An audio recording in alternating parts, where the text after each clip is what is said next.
నమస్తే, welcome to NTV sports. నేను మీ Harika. T20 world cup పోరు మొదలైపోయింది. మరి ఈ రోజు the most awaited match India versus Pakistan అయితే న్యూయార్క్లో జరగబోతుంది. అది కూడా ఇంకొన్ని గంటల్లో. మనతో పాటు స్పోర్ట్స్ ఎక్స్పర్ట్ రామ్ ప్రసాద్ గారు ఉన్నారు.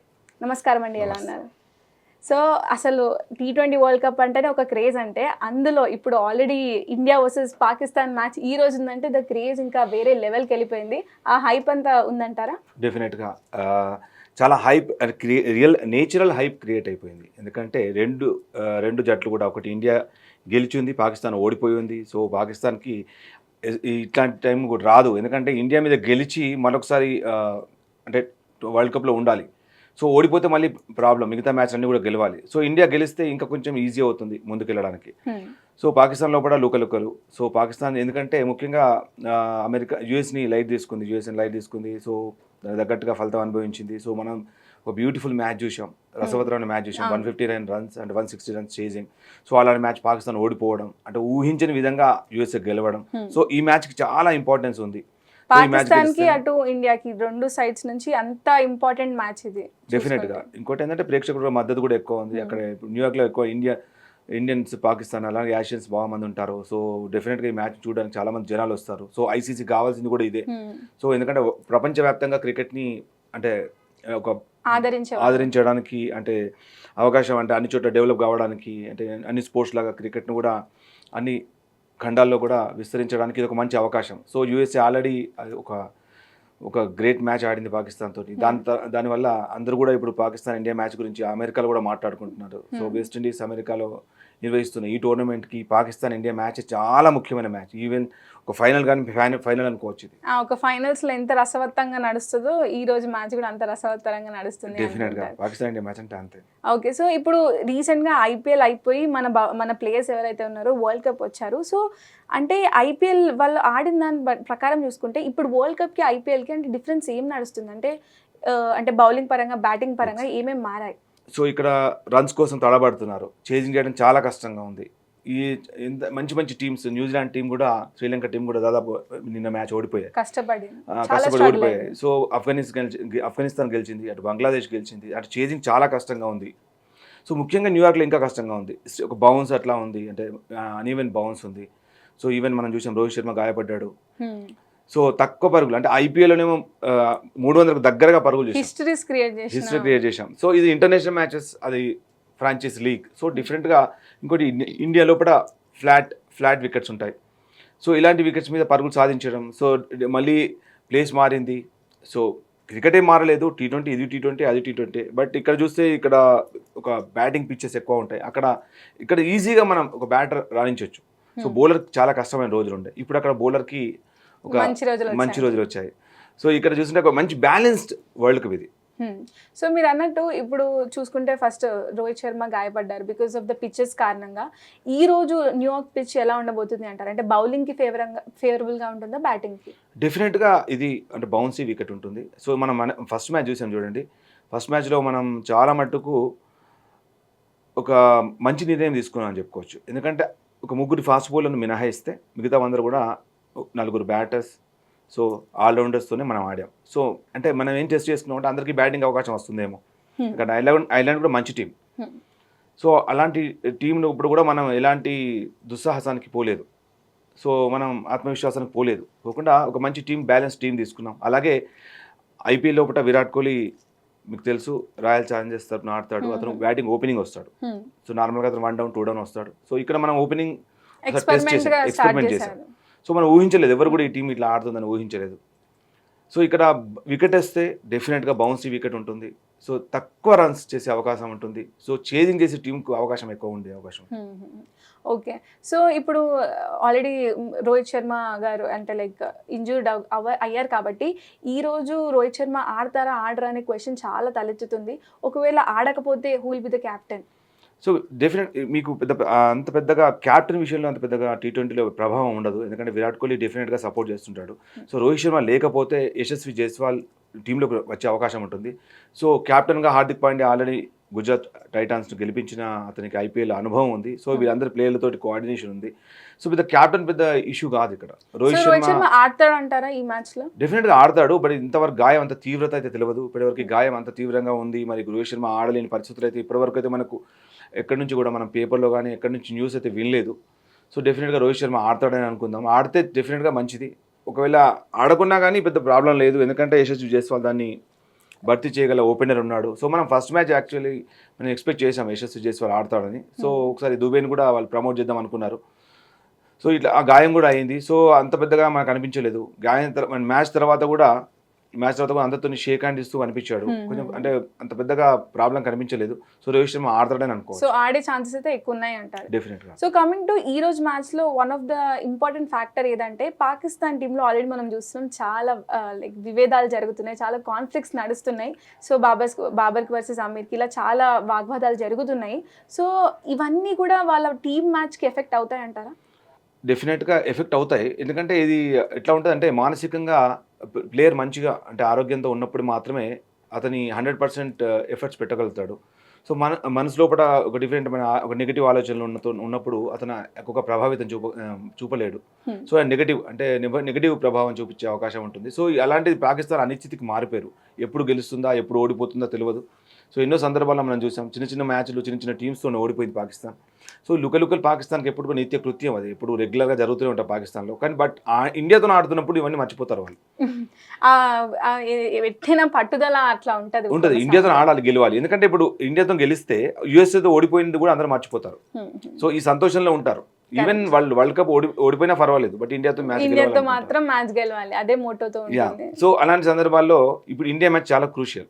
సో ఆ లుకలని పక్క పెడతారు, నార్మల్గా జరుగుతుంటాయి. ఎందుకంటే యూఎస్ఏ మ్యాచ్ చాలా చిన్న మ్యాచ్, అంటే చిన్న జట్టుతోటి, అంటే రీసెంట్గా మనం చూసాం వరల్డ్ కప్లో. అలాంటి టీం తోటి మరి ఓడిపోవడం డెఫినెట్గా ప్రభావం చూపుతుంది ప్లేయర్స్ లోపల. సో మాటలు అనుకోవడం, దాని తగ్గట్టుగా రెస్పాన్స్ అవ్వడం, బట్ దీన్ని అన్ని కూడా కప్పిపుచ్చుకొని ముందుకు వెళ్ళిపోవడమే ఇదంతా జరుగుతుంది. కానీ ఎందుకంటే at the end of the day ఈ మ్యాచ్ చాలా ఇంపార్టెంట్ కాబట్టి అంత ఎఫెక్ట్ అయ్యే ఛాన్సెస్ అయితే ఉండకపోవచ్చు అంటారు. ఉండకపోవచ్చు ఎందుకంటే గేమ్లో దిగిన తర్వాత ఇవన్నీ మర్చిపోతారు. అండ్ కమింగ్ టు ఇప్పుడు మీరు లాస్ట్ టైం మనం చూసుకున్నాం, లాస్ట్ మ్యాచ్లో విరాట్ కోహ్లీని ఓపెనర్గా స్టార్ట్ చేశారు. ఈ మ్యాచ్లో కూడా మళ్ళీ విరాట్ కోహ్లీని ఓపెనర్గా తీసుకునే ఛాన్స్ ఉంటుందంటారు? డెఫినెట్గా ఇది స్టార్ట్ చేశారంటే ఉండొచ్చు. ఎందుకంటే ఒకవేళ రోహిత్ శర్మ గాయపడితే మాత్రం యశస్వి జైస్వాల్ వస్తాడు. అదర్వైజ్ సేమ్ కాంబినేషన్ ఉంటుంది. ఎందుకంటే అందరూ కూడా ఆల్రౌండర్స్ ఉన్నారు. ఒక హర్షదీప్ సింగ్ కానీ, మొహమ్మద్ సిరాజ్ కానీ, అలాగే బుమ్రా, వీళ్ళు మినహాయిస్తే మిగతా వాళ్ళందరూ కూడా బ్యాట్తో కూడా ఆడగల సత్తా ఉన్నవారు. అటు బౌలింగ్ చేయగలుగుతారు, అలాగే బ్యాటింగ్ చేయగల సత్తా ఉంది.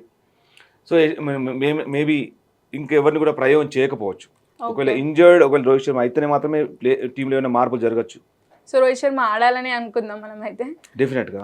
అండ్ కమింగ్ టు ఇప్పుడు పాకిస్తాన్ మొన్న మ్యాచ్లో చాలా ఘోరంగా ఓడిపోయింది అమెరికాతో పాటు. అంటే ఆ మ్యాచ్లో జరిగిన తప్పులు ఏంటి, అవి ఇప్పుడు ఈ మ్యాచ్లో ఏవి సర్దుకుంటారంటారు? అంటే ఆ మ్యాచ్లో బౌలింగ్ పరంగా ప్రాబ్లం అయిందా, బ్యాటింగ్ పరంగా, ఆర్డర్స్ పరంగా ఏం ప్రాబ్లం అయింది అక్కడ నార్మల్గానే మీరు మ్యాచ్ని అబ్జర్వ్ చేస్తే మీకు ఈజీగా కనిపిస్తుంది. వాళ్ళు అండర్ ఎస్టిమేట్ చేశారు యూఎస్ఏని. వాళ్ళంతా ఇంత గొప్పగా ఆడతారని ఎవరు కూడా ఊహించలేదు. ఈవెన్ వరల్డ్ వైడ్ కూడా ఎవ్వరు కూడా ఈ మ్యాచ్ని ఇంతగా మరి తీసుకోలేదు, అంత హార్డ్గా తీసుకోలేదు. మ్యాచ్ చూస్తున్న కొద్దీ ఇటు పాకిస్తాన్ చేజారిపోతుంది మ్యాచ్. చివరిలో కూడా మళ్ళీ పాకిస్తాన్ చేతిలోకి వచ్చింది match. But last over the played well, fantastically played well USA. ఎందుకంటే వాళ్ళు ఎంత బాగా ఆడారంటే, ఎంత పరిణతి చూపించారంటే, ఒక ఎన్నో ఏళ్ళుగా క్రికెట్ ఆడుతున్న జట్లుగా చూపించారు. అంత పాకిస్తాన్ రెగ్యులర్గా పాకిస్తాన్ ప్లేయర్స్ అందరూ కూడా వరల్డ్ వైడ్ T20s ఆడుతుంటారు. సో అలాంటి ప్లేయర్స్ ఈవెన్ అమీర్ రెగ్యులర్గా అన్ని చోట్ల ఆడుతుంటాడు. ఈవెన్ వెస్ట్ ఇండీస్లో ఆడతాడు, సౌత్ ఆఫ్రికా ఆడతాడు, బంగ్లాదేశ్లో ఆడతాడు, పాకిస్తాన్ ప్రీమియర్ లీగ్ ఆడతాడు. సో ఇక్కడ ఇంతమంది ఎక్స్పీరియన్స్ ఉన్న ప్లేయర్స్ ఉన్నా కానీ అటు యూఎస్ఏని విజయ తీరాలకు చేరడం ఆపలేకపోయారు. సో డెఫినెట్గా అదొక best match in the tournament. ఎందుకంటే అంత అన్ఎక్స్పెక్టెడ్ మూవ్స్ జరిగినాయి ఆ మ్యాచ్లో నిజానికి. అండ్ కమింగ్ టు అంటే ఇప్పుడు పిచ్చెస్ గురించి మనం మాట్లాడుకుంటే, ఇప్పుడు చాలామంది వర్షాలు పడే సూచనలు ఉన్నాయో లేదో కన్ఫ్యూజన్లో ఉన్నారు. అంటే ఒకవేళ వర్షాలు పడే ఛాన్సెస్ ఉన్నాయంటారు, అంటే పిచ్చెస్కి ఎఫెక్ట్ అయ్యి మళ్ళీ అలా? వర్షం పడే సూచన అయితే తక్కువ. ఎందుకంటే వర్షం పడ్డా కానీ మ్యాచ్ అయితే కంపల్సరీ అవుతుంది. సో అంత పెద్దగా ప్రభావం అయితే వర్షం వల్ల లేదు. ఈ మ్యాచ్ అయితే రద్దయ్యే అవకాశం అయితే లేదు. బట్ స్వింగీ కండిషన్స్ ఉంటాయి, అక్కడ కొద్దిగా కోల్డ్ ఉంటుంది, చలి ఎక్కువగా ఉంటుంది. సో మనం మామూలుగానే ఈ చలి వల్ల కూడా బౌన్స్ అట్లానే స్వింగ్ ఎక్కువగా అవుతుంది. సో ఇవన్నీ అండ్ చూస్తాం కానీ మోస్ట్లీ అక్కడ ఇప్పుడు డ్రాపింగ్ పిచ్ ఇది న్యూయార్క్ ది కాబట్టి అది కూడా ఎఫెక్ట్ ఉంటుంది. ఈ డ్రాప్ ఇన్ పిచెస్ వల్లనే అంటే అంటే మనం ఊహించని బౌన్స్ ఉంటుంది. సో పిచ్ని పూర్తిగా మనం ప్రిపేర్ చేయకుండానే ఆడతాం. సో నార్మల్గా ఒక పిచ్ మీద ఆడాలంటే ఫస్ట్ జూనియర్ మ్యాచెస్ ఆడతాం, తర్వాత డొమెస్టిక్ మ్యాచెస్ ఆడతాం, తర్వాత ఇంటర్నేషనల్ మ్యాచెస్కి మనకు అవకాశం ఇస్తుంది. నార్మల్గా ఎక్కడైనా ఇది ఒక రూల్. సో ఇక్కడ ఇవి డ్రాప్ ఇన్ పిచెస్. సో మామూలుగా కొన్ని మ్యాచెస్ ఆడి అట్లా దాన్ని మ్యాచెస్ చేయడానికి దాన్ని తయారు చేస్తారు. సో ఇలాంటి సందర్భాలు చాలా తక్కువ అయిపోయింది. ఇక్కడ ప్రిపరేషన్ తక్కువ టైం అయిపోయింది. చాలామంది అంటే ఈవెన్ మనం ప్రాక్టీస్ చేసిన ప్లేసెస్ కూడా చాలా ఒక పార్క్లో ప్రాక్టీస్ చేసాం ఇక్కడ యూఎస్ఏలో. డిఫరెంట్ అంటే ఎక్కువగా మనం క్రికెట్ నేషన్స్కి వెళ్తే అక్కడ అన్ని అవైలబిలిటీస్ ఉంటాయి, ఫెసిలిటీస్ చాలా ఎక్కువగా ఉంటాయి. సో ఇక్కడ మనం అట్లాంటివి చూడలేకపోయినాం యూఎస్ఏలో. సో ఫస్ట్ టైం టోర్నమెంట్ ఆడుతున్నాం. సో వాళ్ళకి ఎంకరేజ్మెంట్ కోసం కూడా వీళ్ళు కూడా ఎక్కువగా ఎవరు కూడా మాట్లాడలేదు దీని గురించి. ఓకే. సో కమింగ్ టు మనం ఇప్పుడు చూసుకున్నట్టయితే ఈ లాస్ట్ మ్యాచెస్లో ఇండియా ఏదైతే ఆడిందో ఈసారి స్క్వాడ్లో కొత్త ప్లేయర్స్ అంటే మంచి ప్లేయర్స్ని తీసుకున్నారు, లైక్ జైస్వాల్ కానీ లేకపోతే చాహల్ కానీ. సో కానీ వాళ్ళని కరెక్ట్ యూటిలైజ్ చేయట్లేదు అని అంటున్నారు. అంటే బికాస్ ఆఫ్ ఎప్పటిలానే పాత ఆర్డర్ కానీ పాత బౌలింగ్ సిస్టంలో కానీ అదే కంటిన్యూ చేస్తున్నారు. సో వాట్ యూ థింక్, అంటే యూటిలైజేషన్ స్ట్రాటజిక్గా ఇంకెప్పుడైనా యూటిలైజ్ చేద్దాం అనుకుంటున్నారా, లేకపోతే ఆపర్చునిటీ రావట్లేదా ఏంటి? బేసికల్గా T20 అనేది ఒక బ్యాటర్స్ గేమ్. సో బౌలర్స్ నామమాత్ర పాత్ర, అంటే వాళ్ళు బౌలింగ్ చేస్తారు, బట్ ఏంటంటే బ్యాటర్స్ ఎక్కువగా పరుగులు సాధించడానికి చూస్తుంటాం మనం. బౌలర్స్ ఏమైనా ఎప్పుడైనా మనం చూసినప్పుడు ఏ విధంగా చూసినా మనం బౌలర్ని ఎప్పుడు కాన్సన్ట్రేట్ చేయం. అంటే బౌలర్ ఎప్పుడైనా మీరు ఈవెన్ ఐపీఎల్లో చూసినా బౌలర్ గురించి మనం ఎక్కువగా మాట్లాడుకోం, ఎప్పుడు బ్యాటర్స్ గురించి మాట్లాడుకుంటాం. So cricket is batters game ఎక్కువగా. సో ఇలాంటి సందర్భాల్లో మన టీంలో మార్పులు అంటే ఇప్పుడు వీళ్ళకి అవకాశం ఇవ్వడం కోసం కాదు, అంటే ఒక బ్యాకప్. ఎవరైనా ఫెయిల్ అయితే వీళ్ళని తీసుకోవచ్చు. సో చాహల్ని తీసుకోవాలంటే కుల్దీప్ యాదవ్ ఉన్నాడు ముందు. సో కుల్దీప్ యాదవ్ వీళ్ళిద్దరి లోపల ఎవరి బెస్ట్ అనేది చూస్తారు. సో అలాగే Virat Kohli is experienced batter. అంటే విరాట్ కోహ్లీ టీంలో తీసుకోవడానికి కూడా ముందు చాలా మంది చాలా కామెంట్ చేశారు. సో విరాట్ కోహ్లీ ఇటు ఓపెనింగ్గా చాలా పరుగులు సాధించాడు, ఐపీఎల్లో చాలా రన్స్ సాధించాడు. So is the best batsmen in IPL. So అక్కడ కూడా అతని ఎక్స్పీరియన్స్, అలాగే అతని రీసెంట్ మ్యాచ్ ఎక్స్పీరియన్సెస్, సో దాన్ని పట్టుకుని విరాట్ కోహ్లీని ఓపెనింగ్ తీసుకున్నాడు. సో డెఫినెట్గా విరాట్ కోహ్లీ ఓపెనింగ్ ఉండడం అనేది కూడా ఒక మంచి పరిణామం. సో ఎందుకంటే మంచి రన్స్ చేసి ఒక మంచి ప్లాట్ఫామ్ ఏర్పరిస్తే వెనుక వాళ్ళు ఆడొచ్చు. సో అలాగే ఇప్పుడు మనం ఇంకా వేరే ప్లేయర్స్కి అవకాశం వస్తుందంటే డెఫినెట్గా వస్తుంది, but they have to wait. ఎన్నోసార్లు వెయిట్ చేయాల్సి వస్తుంది. కొన్ని టోర్నమెంట్స్ కొంతమంది వెయిట్ చేయాల్సి వస్తుంది, కొంతమంది అయితే కొన్ని సిరీస్ కూడా వెయిట్ చేయాల్సి వస్తుంది. ఇప్పుడు చాహల్ అంటే కుల్దీప్ ఉన్నారు. So Kuldeep is better than Chahal. So Chahal maybe అవకాశం రాకపోవచ్చు. సార్ చాహల్ కూడా అవకాశం నేను వరల్డ్ కప్ అంటే టీమ్ సెలెక్షన్ అప్పుడు నేను చాహల్ అయితే నేను పరిగణలో తీసుకోలేదు. సో చాహల్ ఆల్రెడీ టీంలోకి వచ్చేసాడు. సో ఎందుకంటే ఇక్కడ మొత్తం కూడా ఇప్పుడు అతను తీసుకుంటున్నామంటే అతను బ్యాటింగ్ ఏ విధంగా చేస్తాడు, ఫీల్డింగ్ ఏ విధంగా చేస్తాడు, బౌలింగ్ ఏ విధంగా చేస్తాడు, ఏ విధంగా అతని టీంకి ఉపయోగపడతాడు అనేది చాలా ఇంపార్టెంట్. కాంట్రిబ్యూషన్ చాలా ఇంపార్టెంట్. ఇప్పుడు మొన్న లాస్ట్ మ్యాచ్ ఆడిన మ్యాచ్ లోపల ఎవరిని పక్కకు పెట్టలేం. సో మనం అప్పటికి యశస్వి జైస్వాల్ కంపల్సరీ ఉండాలి అనుకున్నాం, ఎందుకంటే is a left hander. Different ఉంటుంది, అంటే ఒక రైట్ హ్యాండర్ ఒక లెఫ్ట్ హ్యాండర్ ఉంటే ఆపోనెంట్కి చాలా కష్టంగా ఉంటుంది బౌలింగ్ చేయడం. సో సింగిల్ తీసినప్పుడు మళ్ళీ ఫీల్డింగ్ చేంజ్ చేయడం చాలా విసుగ్గా ఉంటుంది ఆపోనెంట్ క్యాప్టెన్స్కి. ఇలాంటి సందర్భాల్లో ఇది ఒక అడ్వాంటేజ్ అనుకోవచ్చు ఆపోనెంట్కి. సో ఇప్పుడు ఒకవేళ రోహిత్ శర్మ గాయపడితే యశస్వి జైస్వాల్ రావడం ఇది ఒక కాంబినేషన్ మారిపోతుంది. సో డెఫినెట్గా అందరికీ అవకాశం వస్తుంది, కొంతమందికి రాకను పోవచ్చు. సో ఎందుకంటే టీం మంచిగా పర్ఫామ్ చేస్తే వాళ్ళందరినీ మార్చాల్సిన అవసరం కూడా రాదు. కరెక్ట్. సో అంటే ఇప్పుడు మీరు అన్నట్టు ఇది బౌలింగ్కి అనుగుణంగా ఉంటుంది కాబట్టి స్కోర్ పరంగా అంటే ఎంత అక్యురేట్గా ఉండొచ్చు అంటారు, స్కోరింగ్ చేజింగ్ పరంగా కానీ? 160, 170 అంటే ఎంతో ఐపీఎల్ అయితే 200, 250 అని చెప్పవచ్చు. సో ఇక్కడైతే 170, 180 ఒక మంచి టార్గెట్.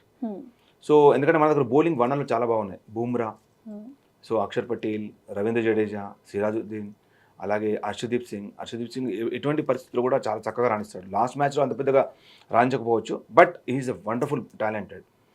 సో ఇటు left hand and right hand combination, ఇటు Harshdeep Singh one side left armer, అలాగే బూమ్రా రైట్ హ్యాండ్తో యార్కర్లు వేసి లాస్ట్ ఓవర్లు చాలా అద్భుతంగా బౌలింగ్ చేస్తాడు. ఈవెన్ అతన్ని ఎకానమీకి చూస్తే కూడా అంటే అతను ఇచ్చిన స్ట్రైక్ రేట్ వికెట్స్ ఎక్కువ తీస్తాడు, అలాగే చాలా అంటే బౌలింగ్లో పరుగులు ఇవ్వడు, లాస్ట్ ఓవర్ చాలా అద్భుతంగా బౌలింగ్ చేస్తాడు. ఈవెన్ హర్షదీప్ ఇటు బూమ్రా ఉండడం, అలాగే సిరాజుద్దీన్ మంచి ఫామ్లో ఉండడం, లాస్ట్ మ్యాచ్లో మనం చూసాం చాలా చక్కగా బౌలింగ్ చేసి 96కి ఆల్అౌట్ చేయడం. ఈవెన్ ఐర్లాండ్ కూడా మంచి టీం. T20 విషయానికి వస్తే అంటే వైట్ బాల్కి వస్తే డిఫరెంట్ టీం ఆడుతుంది, మంచి అగ్రెసివ్ ఆడతారు ఐర్లాండ్ టీం కూడా. సో ఇక్కడ మనం వాళ్ళని ఓడగొట్టి మన ఈ మ్యాచ్లోకి రావడం అంటే మన దగ్గర పెద్ద ఇదే స్ట్రాటజీతో ఉంటే మాత్రం ఎస్.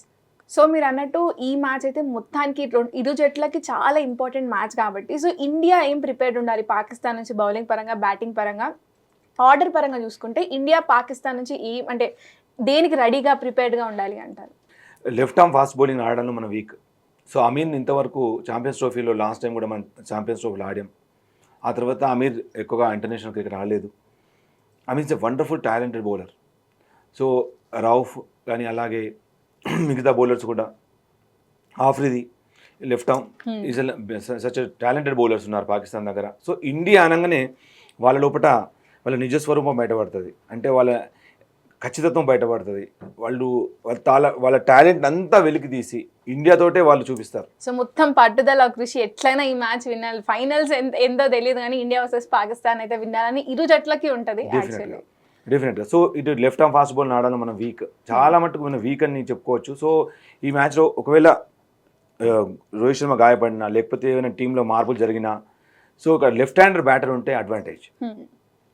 సో దానికి లెఫ్ట్ హ్యాండర్స్ దానికి మనం రెడీగా ఉంటే మాత్రం బెటర్ అంటారు. యశస్వి జైస్వాల్ ఉన్నాడు, అంటే మనకు దుబే ఉన్నాడు, శివన్ దుబే ఉన్నాడు. వీళ్ళందరికంటే కూడా టాలెంటెడ్ ఏంటంటే హార్దిక్ పాండ్యా.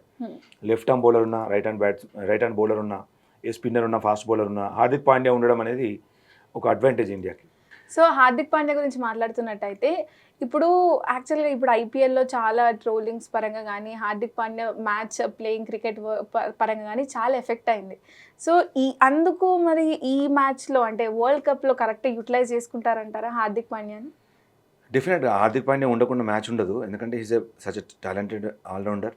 సో కొద్దిగా అతని ఫిట్నెస్ పరంగా కొంచెం ప్రాబ్లం అయ్యి అతను చక్కగా రాణించలేకపోయాడు. ఐపీఎల్లో కూడా అంత పెద్దగా ప్రభావం చూపలేకపోయినాడు. సో తన టీం కూడా ఫైనల్స్కి వెళ్ళలేకపోయింది. But is a such talented batter, అలాగే మంచి కీలక సమయంలో వికెట్ తీయగల బౌలర్. ఆయన ఒక అసెట్ టీంకి. హార్దిక్ పాండ్యా గురించి మనం ఎంత ఎక్కువ చెప్పినా తక్కువే. అతను మనం ప్రాక్టీస్ మ్యాచ్లో బంగ్లాదేశ్తో కూడా చూసాం, ఈజీగా 6 అని చాలా అలవోకగా సాధిస్తాడు. అలాగే వికెట్స్ తీయడంలో దిట్ట, స్లోర్ వన్స్ వేయడం, అలాగే బౌన్సర్స్ తీసుకొని స్లో బౌన్సర్స్ వేయడం. He's a such talented. అతన్ని ఉపయోగించుకోవడం అనేది ఏముండదు. సో అతను డెఫినెట్గా జట్టుకు ఉపయోగపడతాడు. సో ఇవన్నీ ఏవైనా మనసులో ఏమైనా ప్రాబ్లమ్స్ ఉన్నా కానీ, అంటే ఏమైనా రోహిత్ శర్మకు అన్నట్టు రోహిత్ శర్మ హార్దిక్ పాండ్యా మధ్యలో ఏమైనా ప్రాబ్లమ్స్ ఉన్నా కానీ పెద్ద ప్రాబ్లం ఏముండదు. వాళ్ళందరూ కూడా అవన్నీ మర్చిపోయి మంచి వరల్డ్ కప్ కి అది కూడా మేజర్గా ఇండియా వర్సెస్ పాకిస్తాన్ మ్యాచ్ అంటే అన్ని వదిలేసి పట్టుదలతో ఎట్లయినా విన్ అవ్వాలి అని దృఢ సంకల్పంతో ఆడతారు. తప్పకుండా ఆడతారు, వాళ్ళ 100% ఎఫర్ట్స్ పెడతారు. ఎందుకంటే పాకిస్తాన్ మ్యాచ్ చాలా కీలకం. ఈ మ్యాచ్ గెలిస్తే మనం ఈజీగా ఫైనల్కి వెళ్ళొచ్చు. కరెక్ట్. సో చూద్దాం, let's wait and watch match ఎలా ఉండబోతుందో.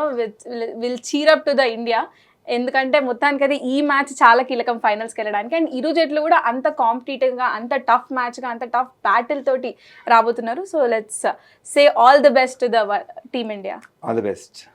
థ్యాంక్ యూ అండి.